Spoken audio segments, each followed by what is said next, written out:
disregard the names of the shirts and the clubs they play for. But you have Mexico, you have U.S. men's national team, and you also have Canada, who came out of nowhere in this round of qualifying. So for you, who was the best team and who was the most difficult to prepare for? I think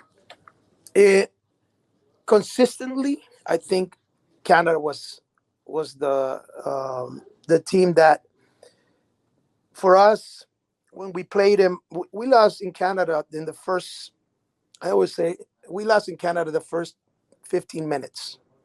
That's when we lost the game. Because when I look at the tape, we had the ball a lot. We had a couple of chances, but that's a team that is very well organized defensively. Each of their players are very, very disciplined in what they do. And look, I've saw all the games, even when they play against the U.S. and the U.S. lost, I think, 2-0 in Canada. I mean, when you look at the U.S. had the ball more.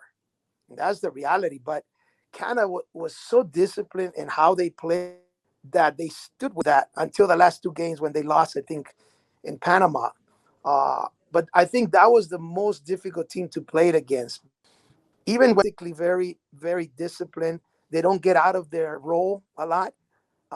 And sometimes it's difficult to play against those teams because, I mean, you look at Canada, during the game, they could change the systems. With us, they play with 4, and then they would play with 5 in the back. They would play with 3 in the back. So they were well coached. And you can see the whole octagonal. That's why, I mean, I wasn't too surprised that they qualifying first. What surprised me most was that nobody, when we came into the tournament, thought that they were going to be that good. And remember, if you remember, they were not in the octagonal. Okay, right. They were out of it, right? And then I think CONCACAF did a whole calendar thing, and they were able to come in again. But if they would have been 6 teams, they were out of the World Cup at that time. Yeah, that's crazy. So Hugo, I have a question then off of that. So Group B, we have England, Iran, the U.S., and it looks like Scotland, Ukraine, or Wales. Group C, Argentina, Saudi Arabia, Mexico, Poland. That's a good group. And then you have for Canada, Belgium, Canada, Morocco, Croatia. So when you think about the 3 groups for the top 3 CONCACAF teams, which one do you think has the best chance to advance? Because those are pretty difficult groups, all things considered. I would have to say the U.S. Yes. And I tell you why. No, and I tell you why. For example, England, people say, well, England's going to be the most difficult game. It's not. It's not. I think Iran is going to be the most difficult game because you don't have to tell our players to get up to play against England. You don't. All right? But it's always fearful because you play England and suddenly you come down a level and you play Iran and you say, well, Iran is okay. But that's not a bad team. Okay. So I think it's going to hopefully, and again,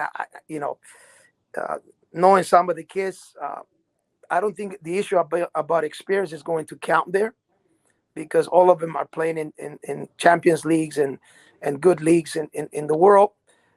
I think I said this in an interview about a month ago. The most difficult thing for Berhalter is going to be how to put these guys in and to make sure their chemistry is working, okay? Because the talent is there. There's no question about that. But remember, it's their first World Cup. Now, how do you keep Pulisic happy? How do you keep McKennie happy? How do you keep Tyler Adams happy? I mean, I'm talking from the midfield up. All right, you have so many choices, and it's going to be something that Berhalter is going to have to think before the World Cup. What's the best chemistry and how you surround those players to be able to come as a group and perform as a team? And also, remember, in football, you can be so good tactically that one player can destroy that tactics and win a game. And you have Pulisic that can do that. You have Weah who can do that. You have different players, but the most important is going to be the chemistry that he's going to build before the World Cup so those players can perform and do well with the U.S.